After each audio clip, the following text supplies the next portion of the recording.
This is breaking news with Brad Bearclaw. On today.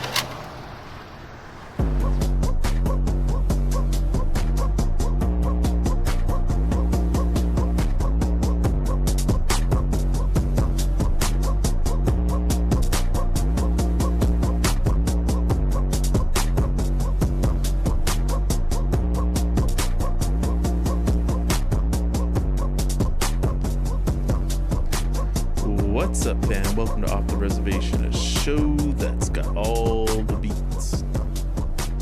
I'm your number one wizard now. I'm El. And I'm the son of Picasso. We got the beats. Every time I think of that word, the beats, I think of, do you remember Old School Doug? Yeah, On yeah. Nickelodeon with the beats, the Yeah. band Beats? Yeah. Yeah. That was a good, what was it? Oh, Killer Tofu was That's their yup. hit. Yup. OEOU, Killer Tofu. Man, I always wanted a dog to name him Pork Chop. That is the Yeah. thing, Yeah. pork chop. My best friend named Skeeter. Yeah, Mr. Dink. Mr. Yeah, Dink. Mr. Dink. Mr. Dink. I think that guy was on cough medicine. What wasn't that? He was doing There crazy. was something off with that guy for sure. The guy needed help. That's what that what it comes down to is that guy needed help. What was the bully's name? What was his name? Oh, Roger Klotz, man. Oh, Klotz. Roger. Roger Yeah, that's something right, like Roger. that. Roger. Such a punchable face, you know? Yeah. Yeah, you can't trust those green people. Oh, man. I don't know if we want to. I don't know if we want to say that on air. Those people. Those people. But yeah, so he was green, like legit, right? What do you mean, Roger was green. people? he also had red hair. Right. So I mean, you know, Well, I'm not saying anything about red hair. I didn't say that. I just said green. but yeah, so we've been busy the past couple days and past couple months and Yeah, man, it's been crazy. yeah, so it's really cool coming back because I mean we were working, we were Paying slinging bills, some man. things, yeah, Yeah, lots of changes. Getting that Lots cheddar. of changes. Dude, it's crazy when you sling paint for a living. yeah. I think the biggest thing is we've got L on our big screen here coming at us Yep. live like he's Alfred, you know. Yeah. Yeah, So, yeah. Bosley. No, we're, Technically, Elliot's on the land. He's yeah, undisclosed location here. He's broadcasting from undisclosed location, a few miles off the coast of the U.S. hey man, you can't So he you can't can't be give him extradited. details like that. Right now, he's on non-extraditionary waters. International Yeah, waters. there you go. The international waters. Yeah, you know. So back to like what we've been up to. I mean, so Son of Picasso, you I think had the most interesting things happening during this past few months. I mean, for anyone who is in the know with us, we usually do Indian Market in August, and we had to take off some time because there was a mad dash to try to get things rolling, get things moving, and Yeah. It's always some feats of strength. yeah. Yeah, and then for those of you that maybe aren't in the know and don't know exactly what Indian Market is, it's like probably the biggest native art show and just all around like gathering of native artists here in the Southwest. The way I like to describe it to people who have never like heard of it, a lot of people have heard of like Miami Art Basel. I compare it to that in the sense of like how many artists are there and like the level of magnitude, and that's really my best comparison of it. I mean, it's quite the event. I mean, it's grown to the point where so many offshoots of native arts have come out of it. You have shows showing up at the surrounding hotels. There's like I think 5 other shows that have sprung up around the same date and time, location.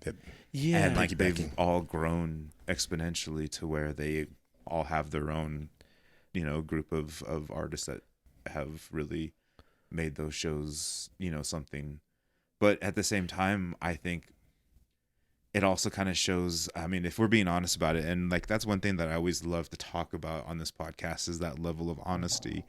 Is the reason why these shows exist, if I'm being honest, it's because there is a toxic culture that exists in the Native arts community. And it's competitive, and there's a lot of gatekeeping, and that's why these other shows exist, because there's a lot of artists that can't get into the Swaya show because of art politics. And those things are just crazy to think about, that there's politics in art, right? Like, but there is, because of the school you went to, because of what family you're from, or whatever reason it is, you know what I mean? I mean, in a way, I feel like politics have and art have always gone hand in hand. I mean, if you think about it, even back in the days when Picasso was painting, he was creating all his art, but he also had to be financed by some government official because, I feel like art and politics go hand in hand, because you can't have the expression without something to go off of. But I think you feel that way because you grew up in art.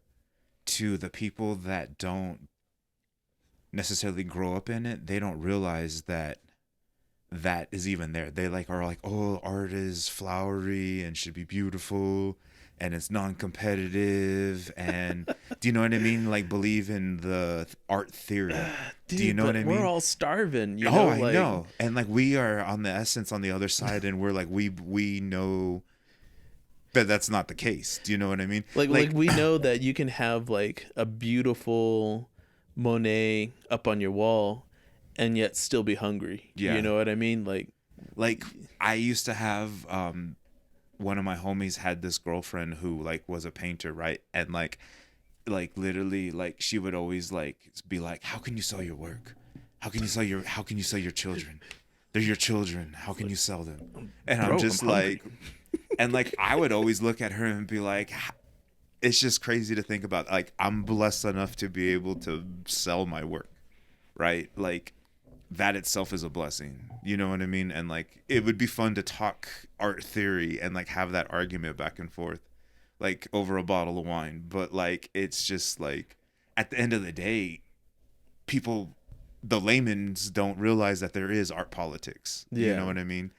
And with that level of art politics existing, it's created that toxic work culture in the Native arts community, where certain tribes don't want other tribes to take part in this show because you're not from the right pueblo.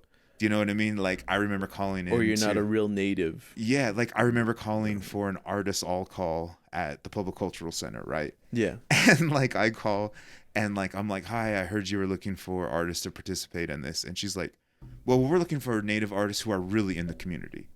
And I was like, what does that mean, really in the community? And already after that, and like, I already know this lady, right? Like, like she's friends with the family. And I'm just like, are you serious, lady? Like, okay. And like, already after that, I was like, I don't even want to be a part of whatever you're trying to do because of your attitude. So I just left it alone. But there is like that stigma of, well, okay. So let's go back to this Indian market, because one of the things that that I was excited for you was the fact that last year you had been approached by somebody to be in the Indian market, the fashion show. mm-hmm. And well, I mean, last year you submitted your piece, right? Oh, and yeah. you won. Yeah. Right? Yeah, In textiles. You were in. See, and like, that's kind of, I love being the voice of Native arts, because there's a lot of jaded Native artists that speak out about the toxic community, or the toxic work environment. But people are like, oh, well, you're just jaded because you're not in the shows or you haven't won an award. Like, I mean, I took first place this past year. Last year, I took best of show in textiles. And like, I'm just like, if I don't speak out about the way this wonderful life that I've grown up in this wonderful culture that I've grown up in, where it's headed, then it's gonna get so toxic that people aren't gonna even want to be in it, and like the real creative people aren't gonna be able to have their work seen. You know what I'm saying? Yeah. And so that's why I'm just talking about it so bluntly and openly about it. Well, and so yeah, I was approached by them to be in the show, and then literally like nothing ever happened. And like it's that's just the way it is, you know what I mean? Like I apparently wasn't from the right school or didn't know the right people or whatever, and they were like, you didn't know well, the secret handshake. yeah. And so I mean, it is what it is. But what sucks about it is that the people that are their poster children, all of their work is made and sewed by overseas sewers. And literally, like, you go like, I had people that went to go shop and look at their rack to see what they had, and literally like they holler back, I need a size medium in this. And like they look, and like there's like 6 boxes of like size mediums, you know what I'm saying? And like here I am as like my own manufacturer, my own sewer, and I'm like, dude, it would take me a year to sew that much. Do you know what I'm saying? Just to have And one so shirt it's like, and like multiple where's sizes. the level of compromise? Like, how much is native arts being compromised because of these overseas manufacturers in fashion? Like, that doesn't fly in But yeah, painting. So that type of creating product can't fly in the painting community, right? well, it's mass producing, and that was the thing is all For of a show, I'm sorry, I didn't mean to cut you off, but for a show built on one of a kind items, yeah mass produced items are a no-no. Yeah. Right? Like, that's just you have to go show your work at a different show. That's not how Swaya was built in the early days. yeah. So sorry. No, and that's what I'm saying is specifically even now, if you go and you're trying to sign up for Indian market, you specifically have to show original pieces, and to the point where like our father had made T-shirts like 5 years ago, 10 years ago, and he was selling them for like $20 a piece, but it had to be like out of the back of our truck kind of a situation. Yeah. It's like he couldn't sell them in his booth Because he physically didn't make them. because he physically didn't make them, and he got them mass produced. And I'm not talking like mass produced as in like greater thousands. than, yeah, He like just, nothing like- greater than like honestly 500. Like, Yeah. because we're talking about a single business owner, like, who has just enough money to invest in himself. He doesn't have financial backers to help him Yeah. get this product. And see, that's the politics of art, is being able to have somebody invest in you and your art and believe in you, and also help you financially back, because canvases ain't cheap, paint ain't cheap, product ain't cheap, fabric ain't cheap, and all of those things help an artist. And so on one hand, yeah, it's great to have financial backers, but then you have that fine line of balancing between, am I mass producing? Have I become an Amazon, or am I still an artist? You know what I mean?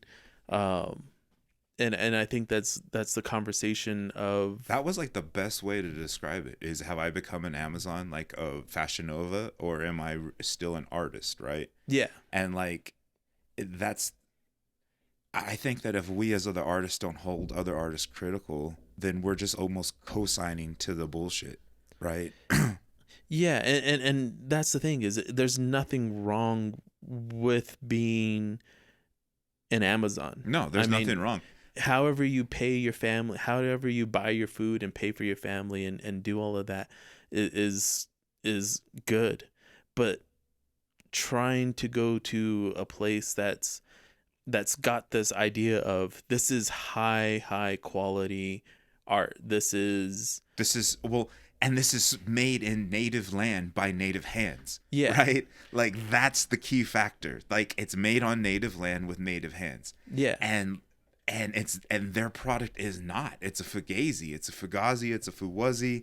It's not. It's made by overseas hands. All right. And they are literally ripping off native culture. Well, right? dude, And they're their poster child. So then with that said, you go and you have an event like what happened with our father, where his work that was submitted for jury competition was photoshopped and his signature was edited out and put on a swag bag. yeah. Right? And Okay. Hold on. Okay, Let's go. We're gonna go ahead and take a quick break, and we'll be right back in a few seconds.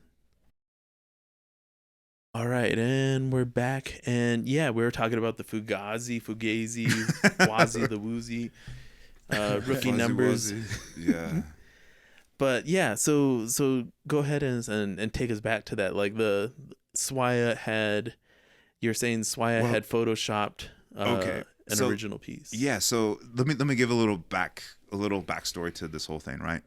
So growing up in this art show, anytime an artist was ever given the ability to have their work on their merchandise, it was always hyped up.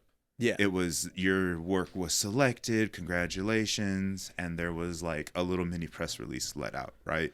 Yeah. So everybody was just excited, and pomp and circumstance. It was like just as good for the artist, because the artist got the publicity, got to say that this prestigious organization selected my stuff, and it was just an amazing event, right? Yeah. And that I felt honored. Yeah, and that didn't happen. And in fact, it just was like more so just taken on the slight. At least that's what the emotion was felt. So how we became aware of this was, I was working the booth. Our father was chilling out in the back because he's hit that age where he just shows up and is like, hey, you be the front man. So we set everything up and he gets to enjoy the high life. Be the artist. And so he's sitting in the back, and this lady comes up and she's like, hi, I just bought your bag and it's so wonderful and I love the image, it's great, and blah blah blah. And I'm like, oh, okay. And for those that don't know, our father had opened up selling them. Yeah. So he had opened up a spread shop, so keep in mind, this isn't secondhand heard. Like, this happened to Mal. This happened to me. This happened to him. And so this lady, she's like, I bought your bag, and I'm thinking, oh, she must have purchased Dad's bag off of his website. Mm-hmm. And I'm kind of like pumped because I'm like, dude, like, this is the fruits of the labor that we've invested into. Yeah, like you built the infrastructure for them to help them with them with the work. And so I'm like looking at it and I'm like, that does look familiar, and I have seen that image, but where's his signature? Where's the other stuff? And anyways, I'm like, she's like, yeah. And I was like, oh, did you get that online? And she goes, no, I got it from that tent over there. And I was like, tent? Who's selling this? And she goes, yeah, it's the Swaya tent. And I was like, oh, okay. And like already I'm like thinking like, dude, what the heck is this? Like, this doesn't make any sense. This is wrong. Mm-hmm. You don't, like, nobody cleared it with him or us, because we would have gotten the pomp and circumstance that you would expect to be a featured artist. A heads up somehow, Yeah. And so I call him over and he's like, oh, and she was like, yeah, this is wonderful. And I was like, hey, why don't you have him sign the bag for you? And so I got a video of him signing the bag for her. Yeah. Because I was like, I wanted to be able to post that and be like, look at this. This is how you undercut a native. Yeah. Is by removing their name. And I wanted, just for that to be like, this is who he is. This is his thing. So that way he could put his claim on it. But at the same time, I was upset. Mm-hmm. And he was upset, and we let our mom know, and she got upset, and pretty soon he's going around asking questions like, where is this? Finds out, talks to a few people, and pretty much in the contract that you sign for being an Indian market, it says that they can use any of the images that you submit to sell. Mm-hmm. And the thing is that the question now is, the image that he submitted isn't the image that they were selling, even though it's still his image. Mm-hmm. It's like It was manipulated. it was manipulated because all of his images have his signature on it. Mm-hmm. So therefore, everyone who bought a bag, and they bought a lot of bags, Mm-hmm. nobody knew that it was a yellow man. Yeah. And that's the thing. Here's like just what's crazy about it, right? So like I was thinking about all of this as this was happening, and I looked at the bag, and it's just crazy being in the industry of screen printing and manufacturing. Like those had to go to proofing. Like those screens had to get looked over, and they had to get the okay. Yeah. So it went through multiple artists' hands, and I'm just like, you sick sons of bitches. You saw that there was a painting going out minus an artist's signature. Like as another artist, I would be like, dude, where's this dude's signature at? Yeah. Do you know what I'm saying? Where's your ethics? And that's the problem. Yeah, And and that's the like, disgusting part of Swaya is it's run by the artists. Yeah. And so it's another artist. And so I'm like, oh, dude, like I was over being angry, And but now at we're the same angry, time talking about it now has like reinvigorated that level of aggravation with this organization, because in one sense we are blessed to be a part of it, but I have to say a part of the old SWAT. This new version that has come up in the last 10 years has had so much scandal with directors being indicted and embezzlement and this and that. It's just it's like, well, and if you think you're about making hold on, I'm sorry, didn't mean to cut you off, but you're making money off of our good reputation to cover up your bad reputation. And that's where I have a problem with, because I have worked over 35 years to establish my integrity as an artist and my level of craftsmanship beyond their top tier artist. Do you know what I'm saying? And to have them step on my master's work like that, I've take beef on that personally. Do you know what I'm saying? It's like kung fu shit. It's like your kung fu house messed with my kung fu house, and now not only do I have beef with you, but I have beef with all of your students. And for like the last 30 years, I've consecutively been a master of painting and taken first place over all of their students. Yeah. And I'm just like I can't help but feel personally attacked and personally disrespected. Do you know what I'm saying? Yeah. And like what I was going to say is that if this had happened in any other, like in New York, there would have been an investigation. There would have been more that would have happened.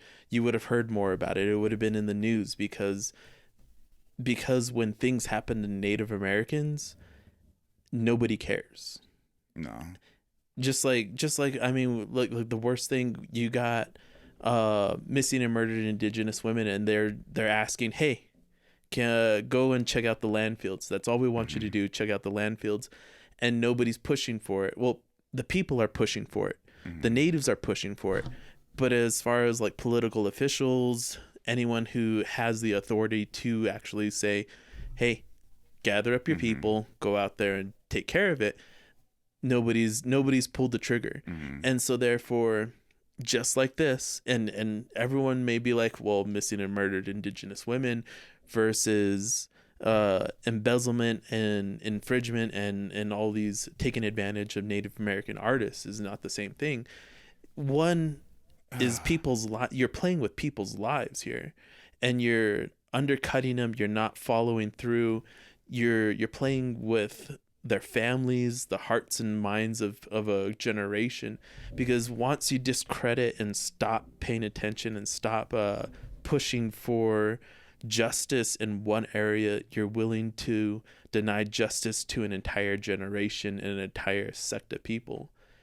And that's what I'm saying is like, as Native Americans, we can stand up and we can say, hey, don't do that. but for the most part, throughout the entire history of Native Americans dealing with the government, it's always been, all right, here, we're gonna shove you off to the side. Like, oh, let me take care of them. I got an issue. There we go. Yeah. Get out of here. Go back. You know, you said something, and it was talking when you said about murdered missing women, indigenous women, and arts, and like how did they intersect, right? Yeah. But in this particular case, they did, right? Because quite literally, Swaya sought out sponsorship from big oil. Yeah. And a lot of their sponsorship came from ExxonMobil. Yeah. And it's like they did intersect at this particular time. Yeah. Whether or not these ExxonMobil executives were in power at the time of a lot of this crisis on the reservation with pipelines or whatever, it's that those types of sponsorships should have never even been sought out, you know. Yeah. Yeah, that whole thing should, if you look at it, Native America has had issues with oil companies for generations now. Mm-hmm. I mean, our grandparents had issue with them. Our great-grandparents had issues with them. And the difference between our great-grandparents and us is that we're more educated. We have more of an understanding as to the effects and how they play in their world versus when our grandparents. Another big difference, though, is also social media. So if our grandparents wanted to cry foul, they would have got the dog sicked on them like Selma. They would have got gas. They would have got tear gas. They would have got sprayed with fire hoses. They would have got shot. We can sit here and we can broadcast from a podcast. I can sit here and I can make a post to my followers and put them on blast, and everybody in the world can see exactly what people do to natives and how they treat native artists. And it's and totally be safe. Do you know what I'm saying? Well, within reason. Like, I walk around with a mask on. Do you know what I'm saying? But at the same time, though, you ain't gonna keep me quiet. Like, I'll talk about them like I talk about the police. Like, I have no fear. I don't fear being blackballed. I don't fear the police. I don't fear it. We're back with the whole controversy of the ExxonMobil and Dodging the Pinkertons. Dodging the Pinkertons, man. You know what, though? They still exist, though. Like, think about it. Mercenaries. Like, think about the Wagner Group. Yeah. Think about, like, the Ukraine right now. Like, that's, like, rich. Like, they said, like, literally they discovered huge oil deposits there before the war broke out. Like, I mean, there's...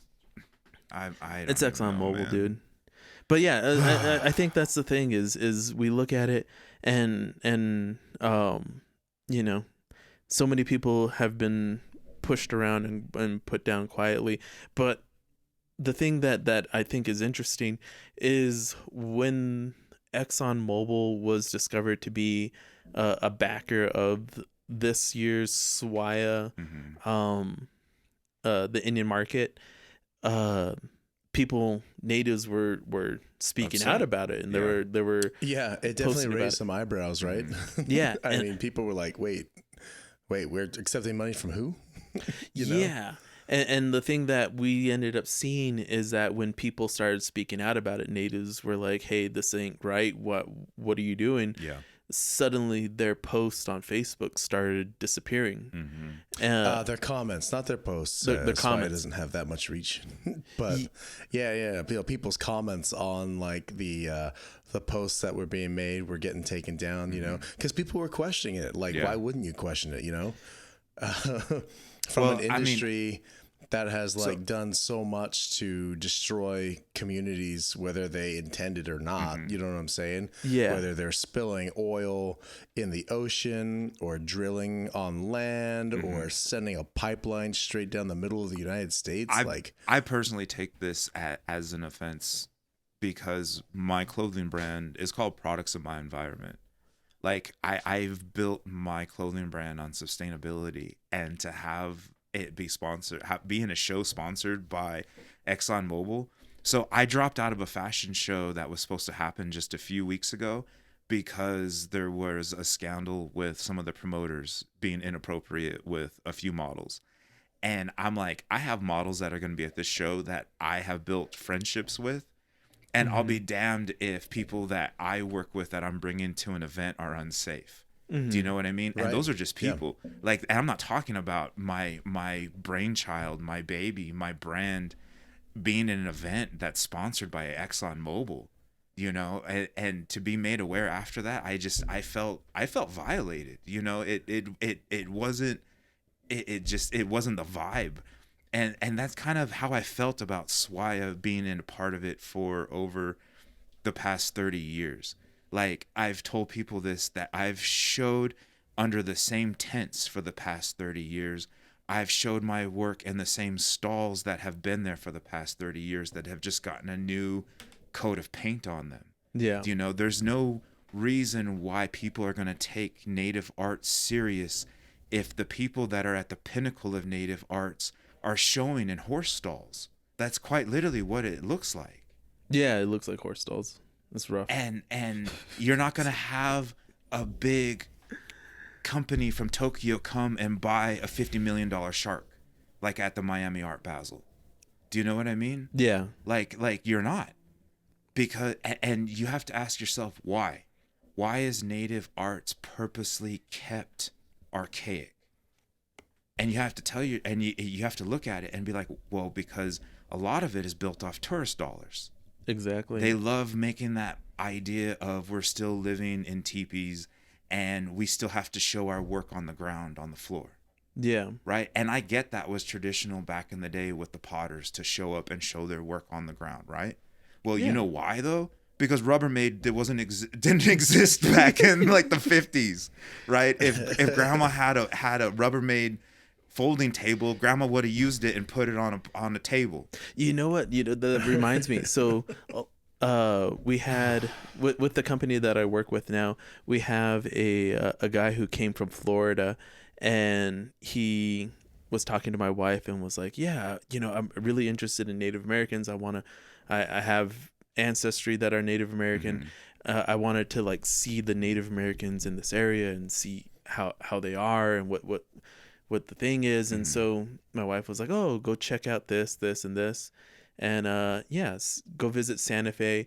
And he showed up, and the next day he was like, "Yeah, so I went and I saw them, the natives under the Portel. the governor's mansion Portel, and I got to see them, and it's just incredible that all these elders were out there sitting on the floor and selling their stuff off their rugs, and it was really like a really good experience to be able to to see that." And I'm like, why is my grandma sitting on the floor, dude? Like why are we like, we obviously know that this is the traditional place to sell here. Why have they not developed a system in which they're like, hey, let's just put up a tables, or like let's build, like, you think she wants to sit there on her knees all day? Yeah.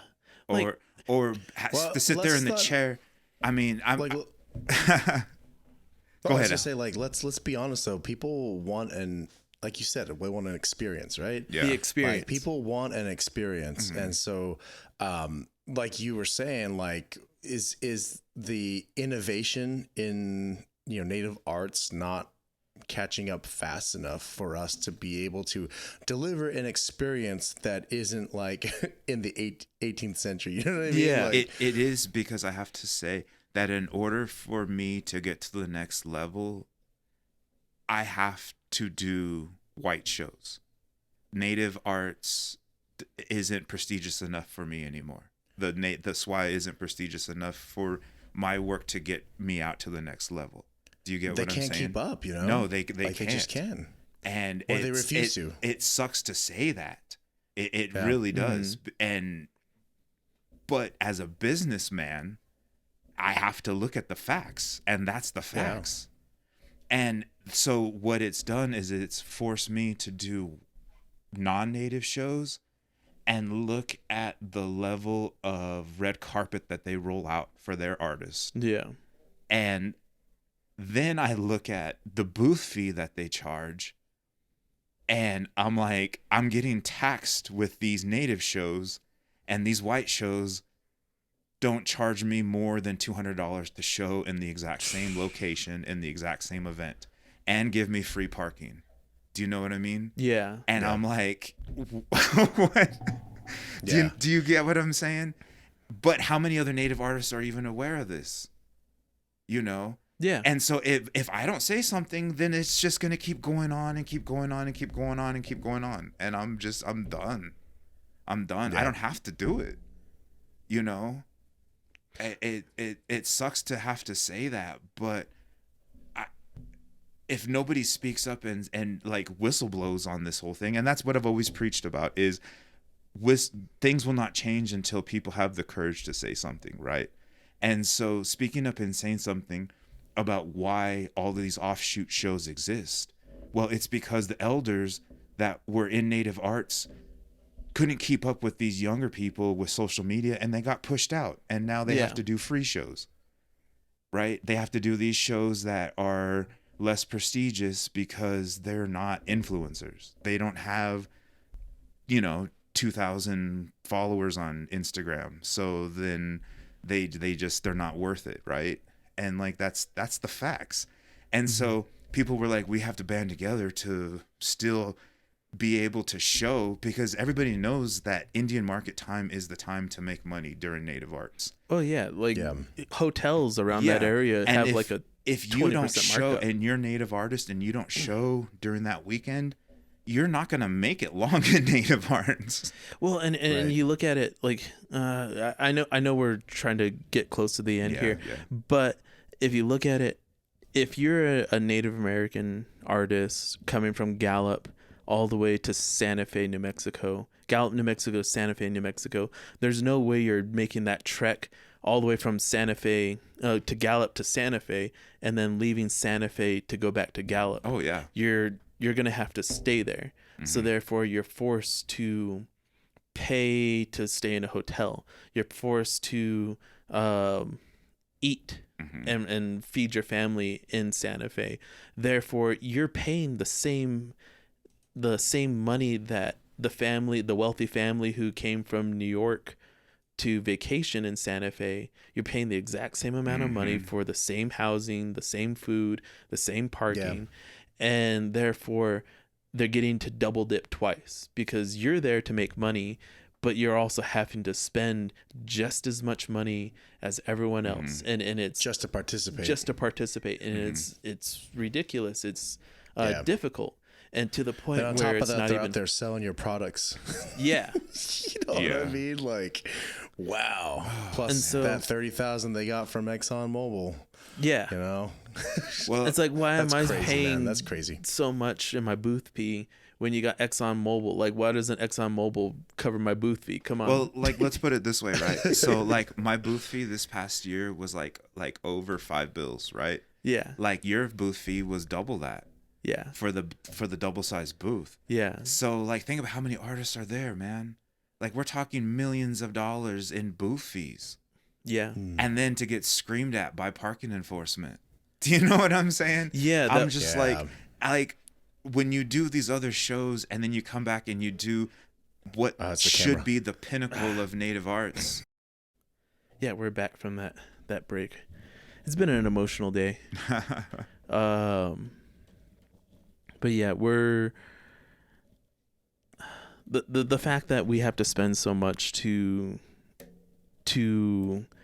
make our booth fees, and also have to spend the amount of money to even do the show, because it's not just our booth fees, it's the housing, the gas, the mileage, and these are all operating costs that you have to factor in. And that doesn't even factor in the product that you brought, right? That you put into it. And I think like those who are cynical, those who might be pushed against this, might be like, well, then why do you do it anymore? And it's like, what if you're able to do the one thing that you love, but everyone beats you up every time you do it? Like what how would you even be able to do that? Like, I love creating things. I love being creative. I love being an artist, but it's not financially feasible for me to be an artist. And so you get a lot of artists who are like me. They have a daytime job and their art is their nighttime job.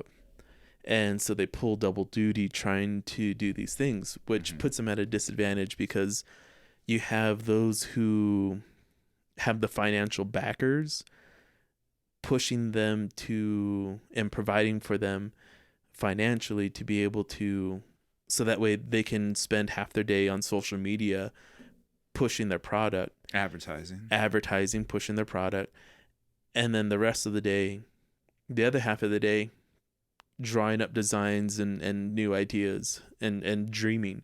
And that's, for me, the dream is like to be able to spend half my day,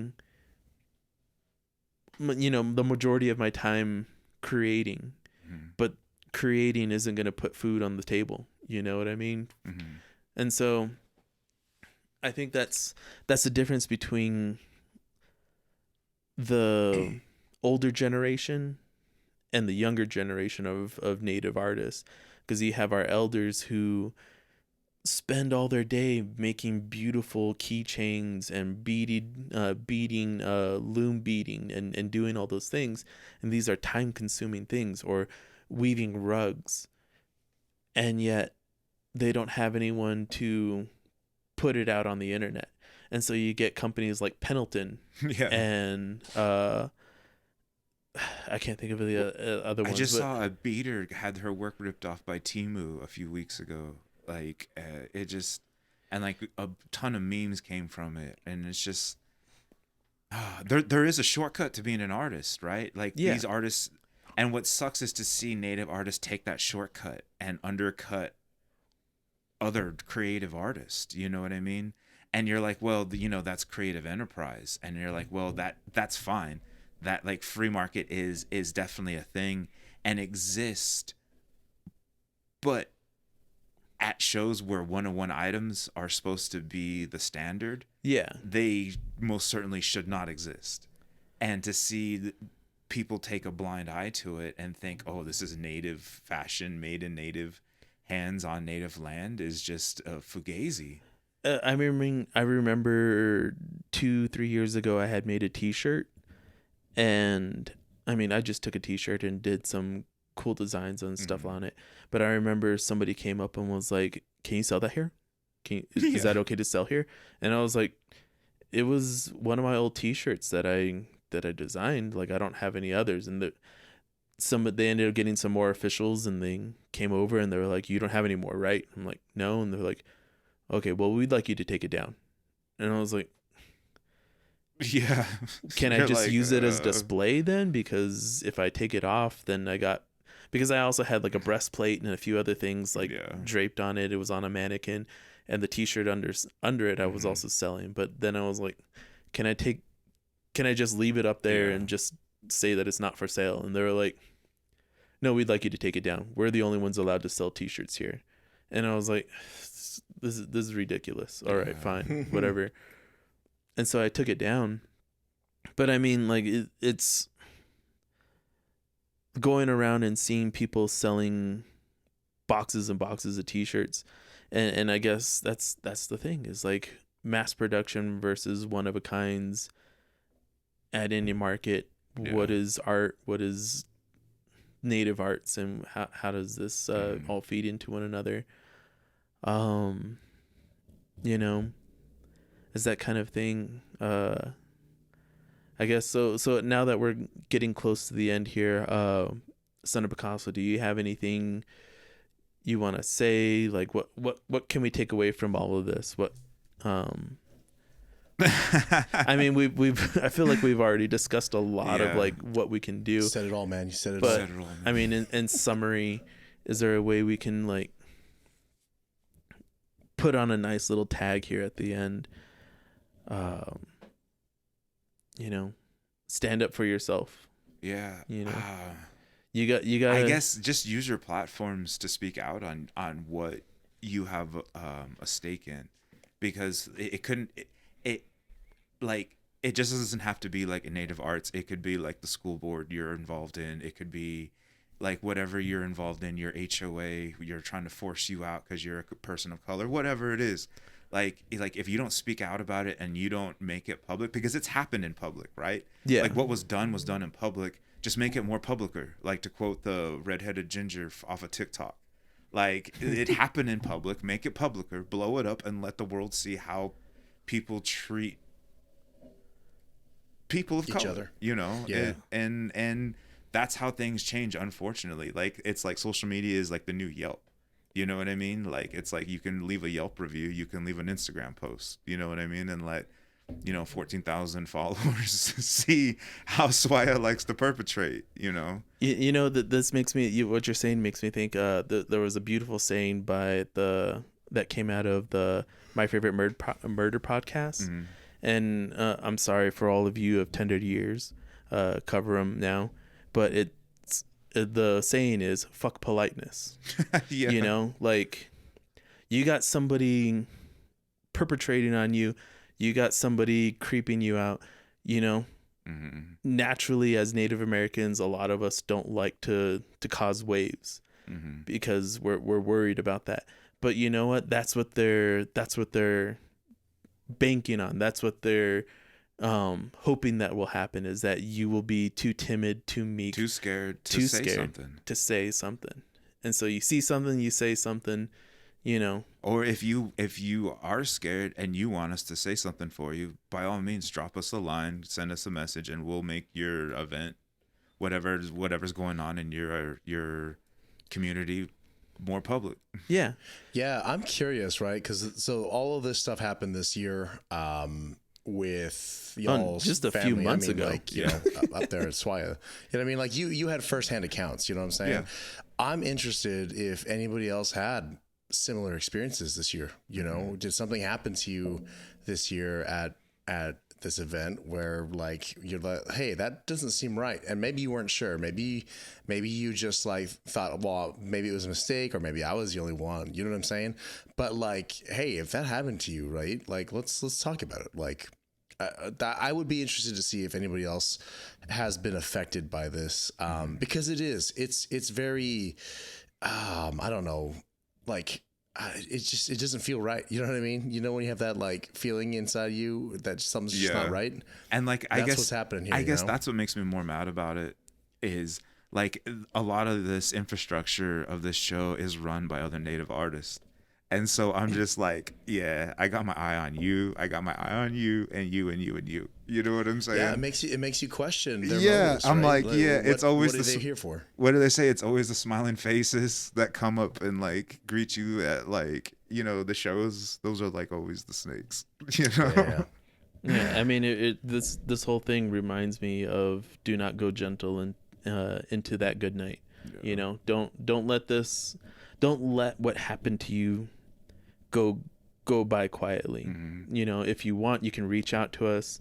You can always reach out to us, comment on anything, let us know, and maybe we can even feature it. If you're afraid to talk about it, let us know, mm-hmm. and we'll talk about it for you. Yeah. Yeah. All right. And it was good seeing you guys. Remember to rate, review, and subscribe. Contact us if you need any help. As always, check out our spread shop. We got shirts and cool designs up there. We got a lot going on. Keep an eye on us, and we'll be back to you guys later on the flip side.